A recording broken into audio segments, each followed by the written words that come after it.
The 2025 Range Rover Sport. Let's talk about what's new here, and towards the end I can talk about the current new Range Rover market along with alternatives that you can consider. Alright, let's get started.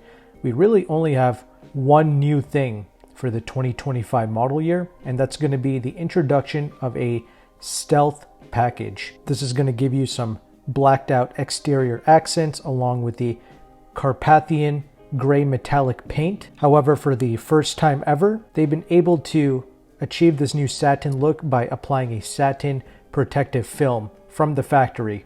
It's going to be a solvent-free option that's going to offer a rich look while offering scratch protection. You're going to get 23-inch gloss black wheels with black brake calipers, and you have a choice between the ebony Windsor leather or the light cloud Windsor leather, so either a black or a white type of interior. You will continue to get the 11.4-inch infotainment touchscreen with over-the-air updates, and you have features like walk-away locking or unlock on approach. And keep in mind, this package is only available with the Range Rover Sport Dynamic SE with the inline-six engine with the mild hybrid system. And a Range Rover Sport Dynamic SE is going to start at about $92,000, but this stealth package that I just got done explaining to you, this will set you back over $10,000.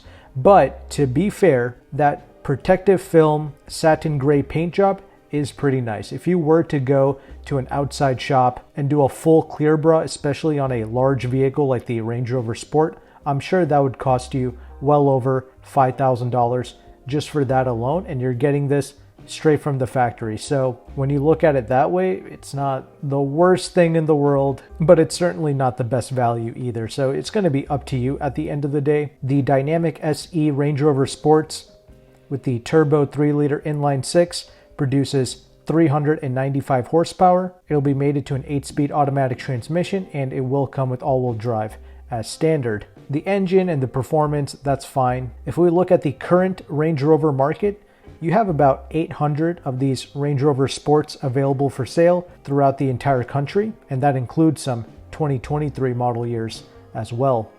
When it comes to the full-size Range Rovers, you have about 500 of those throughout the country. Regarding the Land Rover Discovery, there's about 1,100 of those for sale. And the Land Rover Defender, there's over 3,000 for sale nationwide. If you're interested in a new Land Rover Range Rover product, I would recommend the Defender. It drives great, it looks great, and the price point is also excellent.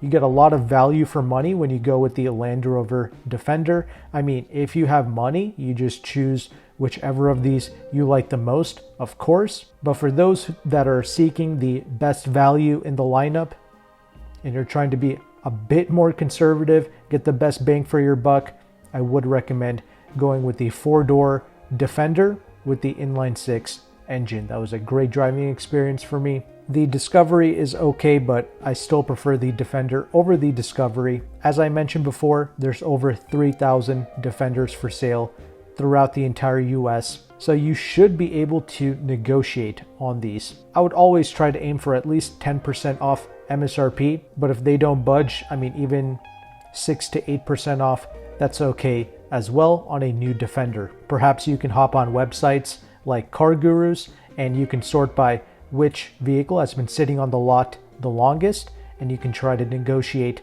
with the general manager on one of those aged units. Because the reality is, with the full-size Rover and the Sport, you most likely are not going to get any form of a discount. I highly doubt it. If you do, it's going to be very minimal. I did promise I would share with you some alternatives. That's mainly because I am partnered with AutoCompanion, one of the largest brokers in the United States. He does offer a lot of great luxury car deals. I believe he used to offer Range Rovers, but not anymore. But right now, on things like a BMW X5, he's offering like 8% off MSRP. Same thing with vehicles such as the Audi Q7, Audi Q8, and many of the Lexus products as well. He's offering deep discounts on those. Those are all still very prestigious automobiles, maybe not quite on the level of the Range Rovers, but the good thing about a BMW or an Audi is, you have a lot of dealerships that can help service your vehicle. Parts should be more readily available, so that is something to think about. And naturally, the MSRPs of those BMWs and Audis are less than these Range Rovers.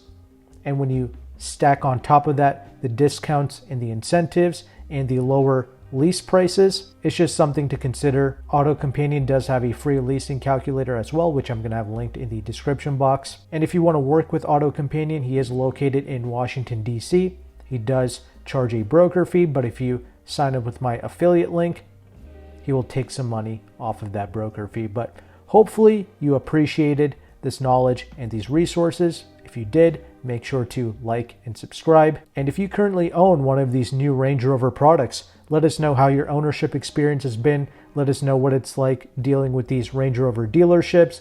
Did you manage to get a discount? I would love to hear your thoughts. But thank you so much for watching. Take care and goodbye.